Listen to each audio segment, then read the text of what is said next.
슬라이드 하나 보여주시겠습니까?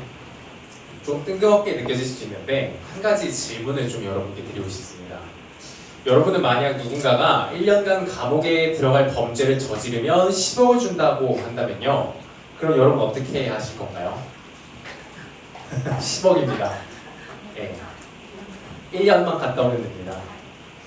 가시겠습니까? 태영 형제가 아니라고 합니다. 네, 다들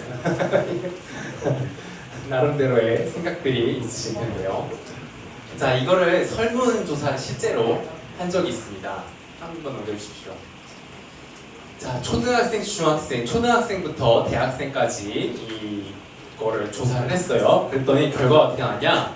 초딩 12%, 중딩 몇 프로? 28%, 고딩 44%, 대학생은 몇 프로일까요? 51%. 이렇게 대답을 하였다고 합니다.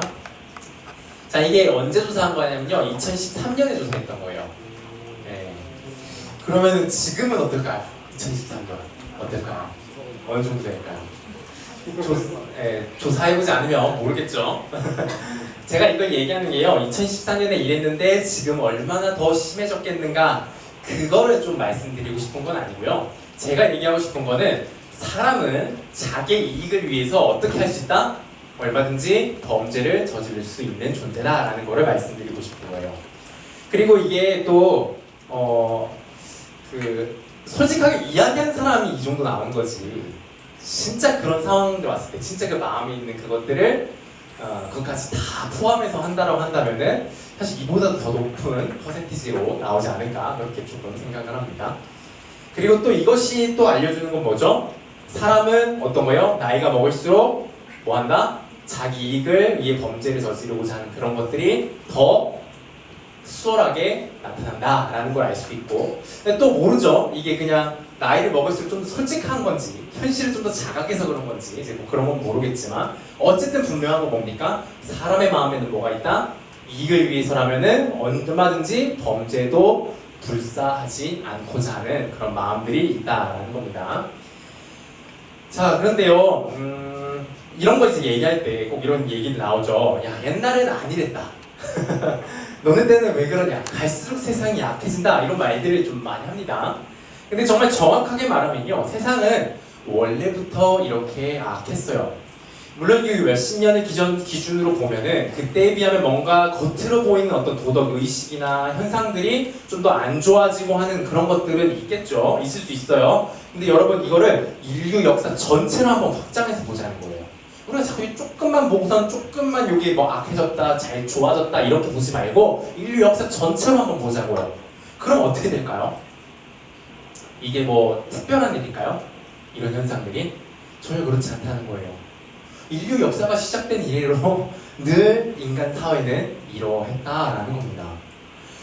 전체적으로 놓고 보면요, 어떤 도덕적인 문제와 부패의 문제는 늘 심각하게 있었고요. 그게 일시적으로 어느 때 조금 더 심각해진 적도 있었고, 어떤 지역에서 조금 더 심해졌다가 나아졌다가 이런 것들을 반복하고 있을 뿐이다라는 겁니다. 그리고 전 세계적으로 보면 우리나라는 지금 전쟁을 안 하고 있다 뿐이지, 지금 다른 곳에서는 뭐가 있습니까?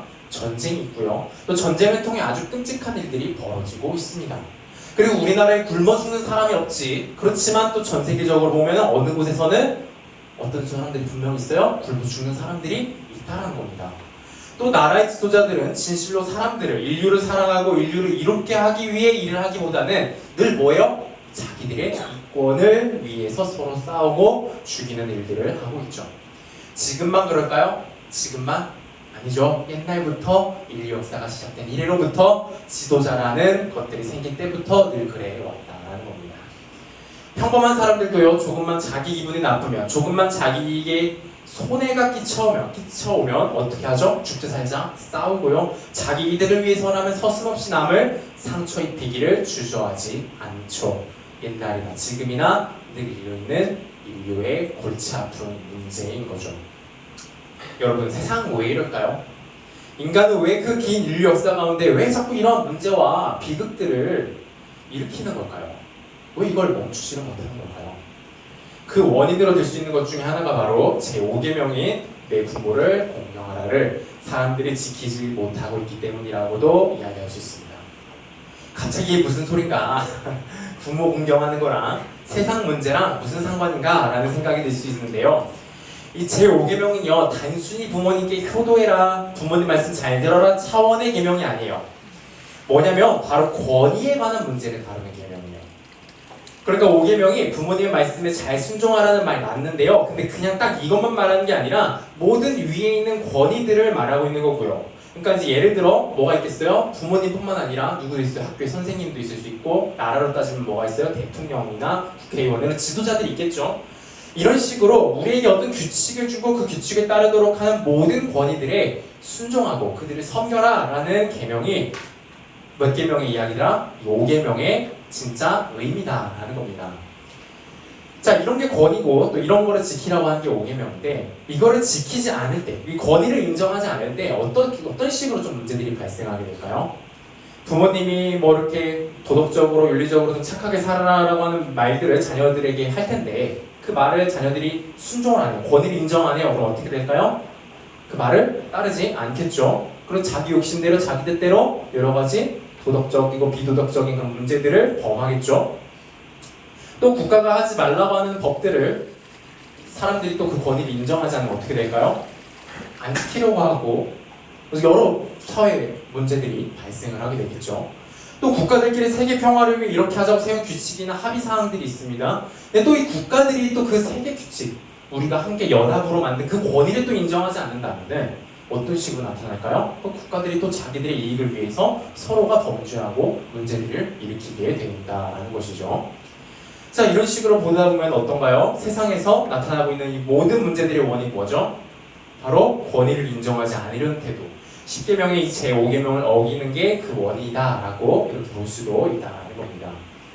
자, 그러면 세상은 왜 이렇게 권위를 인정하지 않으려고 하는 걸까요? 왜 모든 권위를 부정하고 자기들 마음대로 발버둥 치려고 하는 걸까요? 우리 다 답은 알고 있어요. 권위에 순종하면 세상이 소란스러울 일은 없어요. 그렇죠?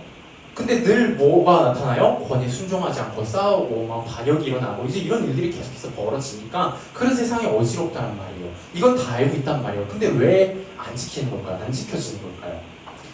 표면적인 이유와 본질적인 이유 두 가지 정도를 우리가 들어볼 수 있는데요. 먼저 표면적인 이유는 뭐냐면요. 세상에서 권위가 사용이 되고 있는데 이 권위가 잘 사용되고 있나요? 여러분 어떻게 느끼세요? 이 세상에 있는 권위들, 제대로 권위를 가진 사람들이요, 그 권위를 잘 사용하고 있는 것 같습니까? 아마 대부분 다 100이면 100. 아니요, 제대로 사용되지 않고 있습니다 라고 대답할 것 같아요. 그렇죠? 왜 그런가요? 권위라는 건 사실상 뭐예요? 어떤 걸 가지고 있어요? 일종의 강제력, 통제력, 또 권세를 가지고 있는 것도 같단 말이에요. 근데 그거를 하나같이 사람들이 어떻게 사용을 해요? 악하게, 그 자기 이득을 위해 남들을 쉽게 상처 입히고 억압하고 핍박하는 것들을 얼마든지 하는 쪽으로 그런 식으로 권위가 사용되는 경우가 많이 있다라는 거예요. 그러다 보니까 이제 우리가 어떻게 생각하게 되는 거예요? 그냥 권위라고 하면 듣는 순간 어떤 느낌이 들어요? 어떤 이미지가 떠올라요? 독재자. 권위하면 그냥 우리 억압하고 핍박하는 거. 막 이런 식으로만 우리가 또 받아들여지고 있다는 거죠. 그러다 보니까 당연히 그냥 권위하는 순간 그냥 정당하고 합법적인 권위조차도 우리가 어떻게 받아들여요? 그것도 부정적으로 받아들이면서 우리가 본능적으로 좀 어떻게 행동하게 되냐? 권위를 무시하고 어떻게든 권위에서 피해 있으려고 하는 그런 모습들로 나타나게 된다는 거죠. 자, 근데요, 이게요, 이렇게 나타나는 이것이 단순히 그냥 이런 것 때문, 이런 이유 때문만 아니에요. 권위가 잘못 사용되고 나한테 잘못 경험되어지는 것 때문만이 아니라 어떤 이유가 있냐? 이게 바로 본질적이고 궁극적인 이유인데요. 바로 우리 모든 사람들 마음에는 뭐가 있냐? 하나님을 인정하지 않는 마음이 있어요. 하나님의 권위가 받아들여지지 않고 그거를 인정하고 싶어 하지 않는 마음, 하나님이 싫은 마음이 있기 때문이라는 거예요. 자, 여러분, 사실 이게 제일 큰 문제예요. 실제로 권위라고 하는 것도요, 우리 세상에서 나쁘게만 작용하고 있는 게 절대 아니죠. 이게 세상의 질서와 평화가 유지되기 기본적으로 작용하게 하는 그런 큰 유익이 있어요. 이건 늘 우리가 기본적으로 누리고 있는 부분이에요. 여러분, 권위가 아예 작동을 하고 있지 않다면요, 지금 우리가 이렇게 살아갈 수 있을까요? 우리 나라들이 이렇게 존재하고 우리가 또 일상생활을 하고 전쟁을 좀 그래도 경험하지 아니하고 하는 이런 모든 것들이요 가능할까요? 지금 딱 도로 나가서요 차를 타는데 파란불에 서고 파란불에 가고 빨간불에 서고 하는 이런 기본적인 운전을 안전하게 할 수 있게 하는 이런 모든 유익들도 다 어디서 나오는 거예요? 기본적으로는 권위에서 나오는 거란 말이에요. 근데 이것이 다 사라진다 라고 한다면은 어떻게 되겠어요? 완전한 혼란과 혼동, 모든 무엇 다 제대로 할 수 없는 그런 상황에 처하게 되겠죠. 근데 우린 자꾸만 뭐만 눈에 보이고 뭐만 자꾸 느껴져요? 나쁜 것만 느껴지고 또 그걸 핑계하면서 아예 권위 자체를 부정하는 데까지 나아간다는 거죠. 그리고 결국 그렇게 되는 그 원인이 어디 있다고요? 하나님의 권위를 인정하고 싶어 하지 않는 마음, 거기에 있다라는 겁니다.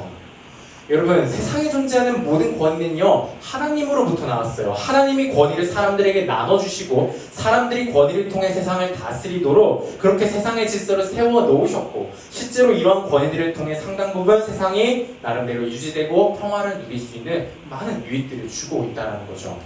근데 우리가 이러한 세상의 권위들을 순종하지 않는다, 아예 무시해버린다, 그거는 결국 뭐예요? 궁극적으로 누구에 대한 권위를 인정하지 않는 행위인 걸까요? 하나님께 대한 권위를 인정하지 않는 행동이라는 겁니다. 여러분, 그래서 우리 그리스도인들은요 세상 그 어떤 사람들보다도요 합당하게 그리고 충실하게 권위에 순종해야 한다는 겁니다. 부모님께 순종해야 되고요, 학교에서 교회에서 또 이 나라 안에서 우리는 정말 충성되이 순종하는 삶을 살아야 합니다. 자, 근데 이제 여기서 질문이 생길 수 있겠죠. 어떤 질문이 있을 수 있을까요?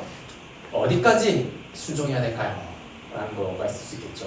부당하게 명령하는 것도 다 따라야 하는가? 라는 이런 질문이죠. 어떻게 생각하십니까? 어떻게 해야 될까요? 하나님은 순종하라고 딱 5계명의 명령 주셨는데 어디까지 우리 순종하면 될까요? 여러분, 5계명을 통해 하나님이 요구하는 권위에 대한 순종은요 그냥 맹목적이고 무조건적인 순종을 말하는 건 아니에요. 주 안에서 하나님 뜻 안에서 하는 순종을 이야기하는 겁니다. 그렇기 때문에 어떠한 경우에는 우리가 이 위의 권위가 명령한 것을 거부할 수 있고, 근데 어느 때 거부할 수 있냐? 딱 2가지 정도로 이야기해 볼 수 있을 것 같아요. 첫 번째는 한번 보여주겠습니까? 하나님을 대적하라는 명령일 때, 하나님과 멀어지게 하는 명령일 때는 우리가 분명히 거부할 수 있고 거부해야 합니다. 자, 그리고 2번째는 뭘까요? 하나님과 관련되어 있던 거였으면 이제 누구? 사람들과 관련된 거예요. 이웃들과. 어떻게? 그 다른 사람에게 범죄를 저지르게 하는 것, 그 사람에게 피해를 주고 상처를 입히는 것, 그런 명령 같은 경우에는 어떻게 할 수 있다? 우리가 거부할 수 있다.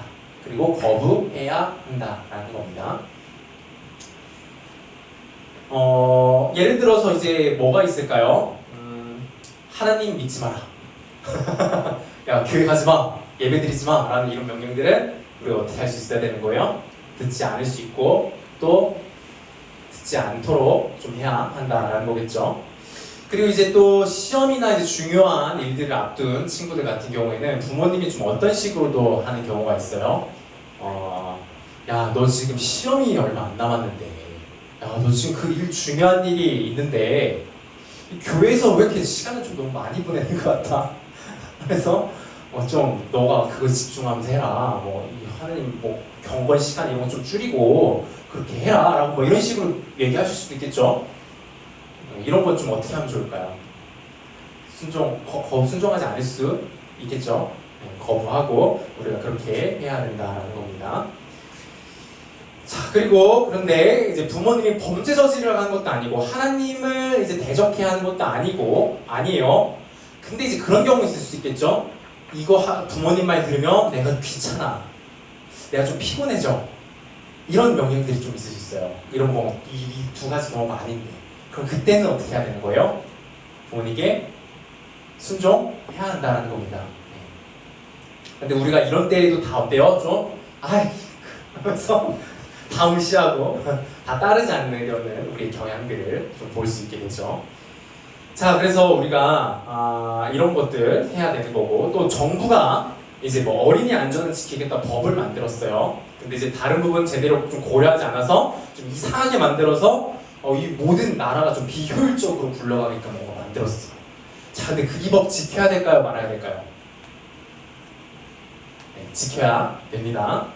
이거 어떤 의도로 만들었어요? 뭐 하자고요? 뭐 우리 대놓고 나쁘게 되라고 만든 거예요? 아니죠? 그 생명을 소중히 여기고 아이들의 소중히 여기자 그런 취지로 만든 거잖아요.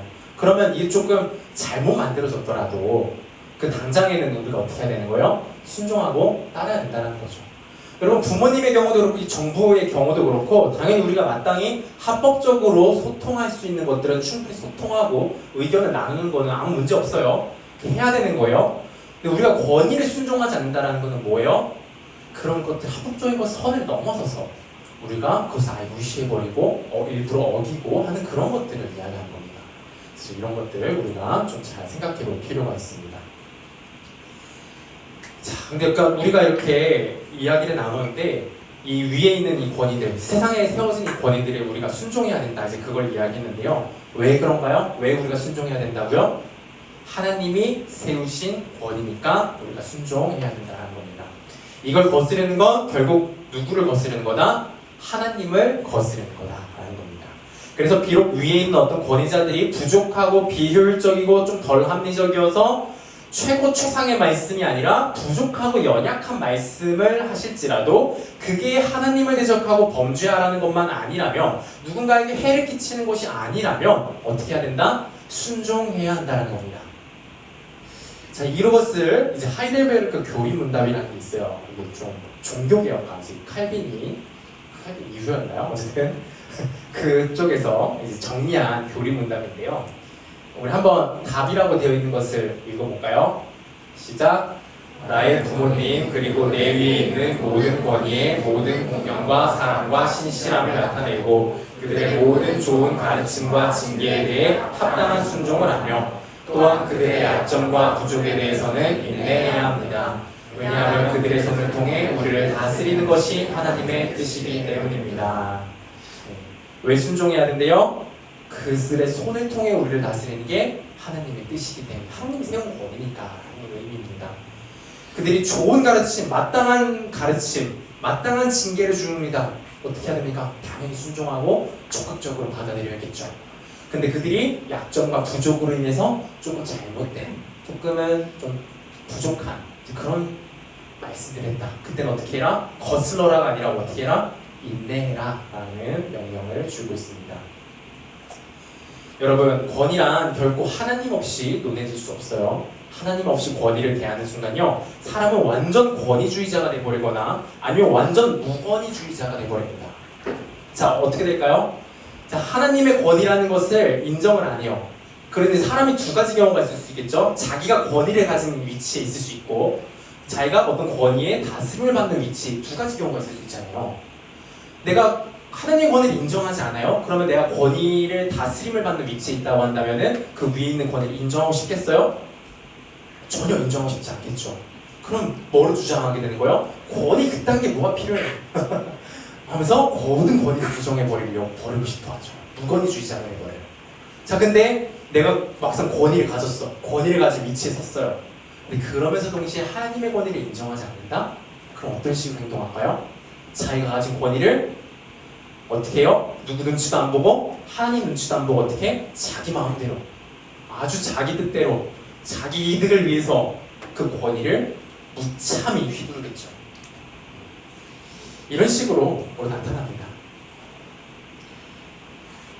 여러분, 사람은요 하나님이 없는 순간 철저히 자기를 위해 살아가요. 어떤 권위가 자기 위에 올라오려고 하면 철저히 자기를 위해 그 권위를 거스르고 박살내고요, 만약 그 권위가 자기 손에 쥐어지면 그 권위를 철저히 자기를 위해 무차별적으로 휘두르는 거, 이게 하나님을 거부한 인간의 모습입니다.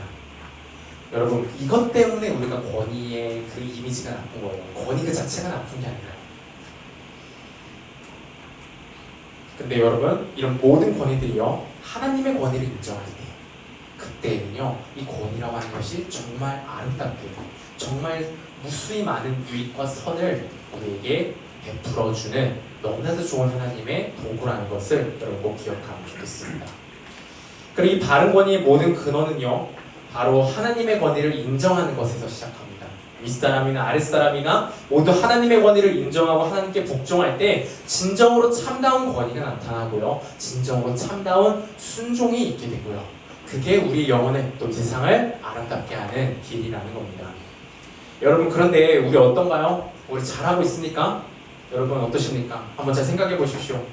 나는 이 권위를 제대로 순종하고 있고 또 내가 권위를 가지고 있는 어떤 권위가 있다면 그 권위를 정말 하나님의 권위를 순종하는 그 마음 가운데 잘 사용하고 있나, 그것들을 생각해 보면 좋을 것 같습니다. 여러분, 우리는 좀처럼 하나님을 사랑하지 않고요, 하나님의 권위도 제대로 인정하지 않죠.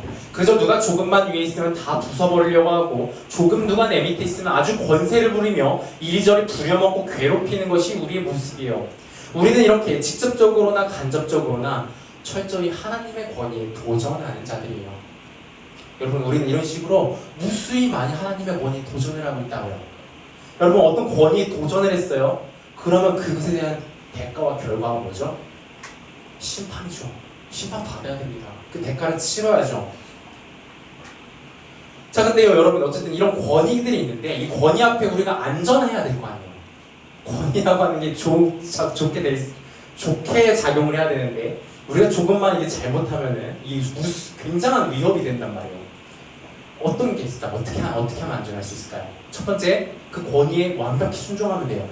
하나 어긋남없이 완벽히 순종하면 그 권위 앞에 안전할 수 있죠. 자, 근데 만약에 우리가 순종을 못했어, 어겼어, 그럼 어떻게 해야 될까? 또 안전할 수 있는 방법 또 한 가지 있어요. 반역을 저지르면 되죠. 성공하면 돼요. 반역을 성공하면, 쿠데타 성공하면 돼요. 그러면 안전할 수 있어요. 권위 앞에서 내가 권위의 자리를 차지하면 됩니다. 이 두 가지가 있어요. 완전히 순종하거나 아니면 반역에 성공하거나. 네, 여러분, 우리 인간들, 우리 그 누구도 이것에 성공한 사람이 있습니까? 하나님의 권위 앞에 완전히 순종하는 것과 혹은 하나님의 권위에 도전해서 그 도전에 성공한 사람이 있냐는 겁니다. 여러분, 이 온 우주 만물을 지으신 하나님께 대들어서 싸워서 이길 수 있는 분 계십니까? 안 되죠. 여러분, 그렇기 때문에 우리 사람들에게 남아있는 것은 심판, 그 대가를 치르는 것, 그것밖에 없다는 사실입니다.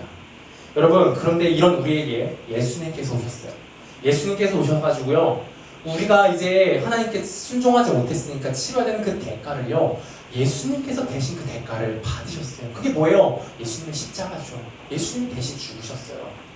그리고요, 우리가 이제 그렇다고 이거 한 번만이 아니라 우리가 계속해서 그 범죄를 하고 있다면은 안 되잖아요. 잘 순종해야 하잖아요. 그렇죠?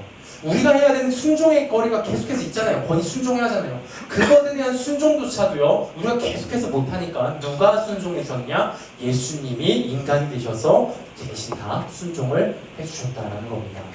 여러분, 그래서 우리가 이 권위 앞에 안전할 수 있는 것, 특히나 하나님의 권위 앞에 안전할 수 있는 유일한 길은요, 그래서 그밖에 없어요. 뭐밖에? 예수님 안에 있는 것밖에는 답이 없다라는 겁니다. 여러분, 이 구원하시는 일, 우리를 구원해 주시는 일, 우리를 권위 앞에서 안전하게 하시는 이 일은요, 아빠 하나님이 그냥 독단적으로 결정한 게 아니에요. 세 분 하나님이 합의를 한 거거든요.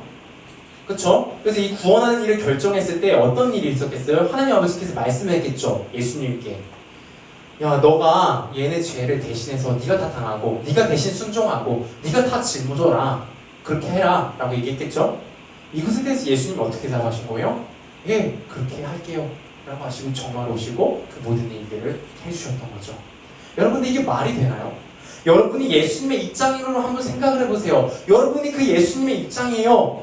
하나님 아버지가 그것을 명령해 주셨어요. 근데 그 명령에 순종하는 게 괜찮나요? 말이 되나요? 아니, 도대체 무슨 소리입니까? 어찌 제가 그런 손해를 보면서까지 그런 말도 안 되는 일을 벌여서 저런 버러지 같은 것들을 살려야 하는 겁니까? 절대 안 합니다. 이렇게 이야기하지 않았을까요? 근데 예수님께서는요, 그분의 입장에서는 정말 부당의 극치를 달리는 그 하나님의 말씀에 순종하셨어요.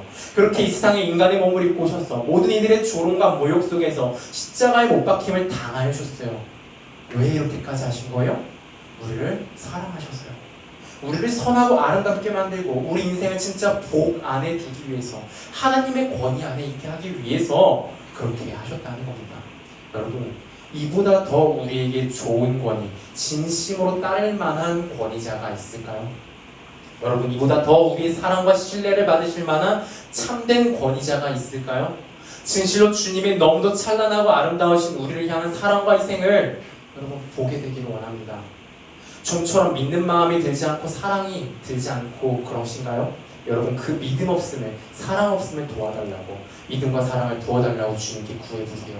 진실로 그렇게 구하며 나아갈 때 우리 주님께서는 결코 외면하거나 거절하지 아니하고 반드시 여러분의 마음 가운데 하나님을 향한 믿음과 사랑을 부어주실 겁니다.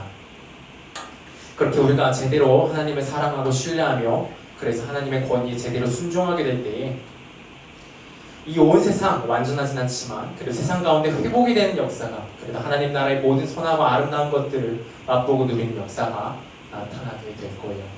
여러분, 우리 주님께 나아갑시다. 그분이 우리를 대신하여 무한하신 하나님의 권위에 완전하게 순종하여 주셨습니다. 오직 이 주님 안에서만이 우리가 하나님의 권위에 순종한 자가 될 수 있어요. 여러분, 그리고 오직 주님 안에 있을 때만이 권위를 통해 흘러들어오는 모든 생명과 좋은 것들을 비로소 누릴 수 있어요. 정말 주님 안에서 이 모든 평안과 복이 누리는 저와 여러분 되기를 바랍니다.